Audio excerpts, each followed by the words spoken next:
All right, so Chris, talk to us about proper plant nutrition. What do you actually do with your plants to keep them nice and healthy? Well, it really depends on what I'm using for an input, right? So I can break it down between synthetic or mineral-based grows, and then I'll talk about organics after the fact. So with the synthetic bottled nutrients that I use, typically I'll go in at a half dose to begin. So a lot of times I grow in a soil that has nutrients already in it to begin. So it's already pre-charged with nutrients, a lot of people say. So typically for the first roughly 30 or 40 days of the plant's life, it's got enough nutrition in the medium already to begin, particularly in soil is what I'm referring to.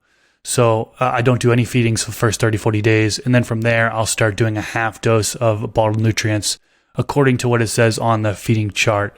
I like to stick to the ratios. We know if there's an imbalance of nutrients in the medium, it could lock out other nutrients, for example. So I do stick with a half dose. And then I do there's so many different ways to go about it, and I've done it so many different ways, but I typically stick to like the water feed technique. That is where, when I feed, the next time the medium dries out, I will water. Then the next time the medium dries out, I'll feed, and then I repeat that.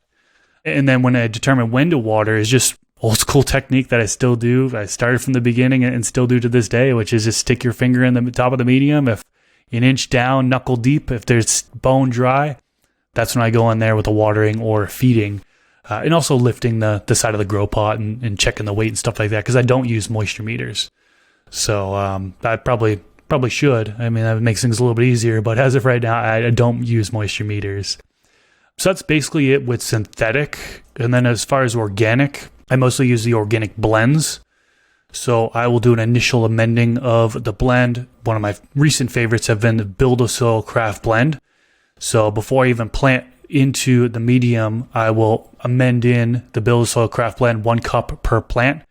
And then roughly about 30 days into the grow, I'll do another top dressing, then another 30 days, do another top dressing, repeat that. And that's basically it, just kind of water in. But with watering, I do treat it differently than with synthetics. I don't let it dry out between waterings. I keep it moist throughout the grow. So most of the time I will do the 5% rule, which is you take the size of the container. I mostly use a 7-gallon grow pot. I'm going to be transitioning up to a 10-gallon grow pot for organic. But 7 gallons, so 5% of that. And then I would water that in every 2-3 days. It depends on the size of the plant. There's so many factors, right? Size of the plant, size of the container, so on and so forth. But my goal with organics is to keep the medium moist at all times. That way the microbes are continuing to be active. If the soil dries out, microbes go dormant, and you don't get that breakdown of those amendments, turning them into usable nutrients for the plants. So making sure that the medium is moist is one of my main goals with organic. This clip is brought to you by AC Infinity. Use discount code MrGrow at 15 to save on any of their products.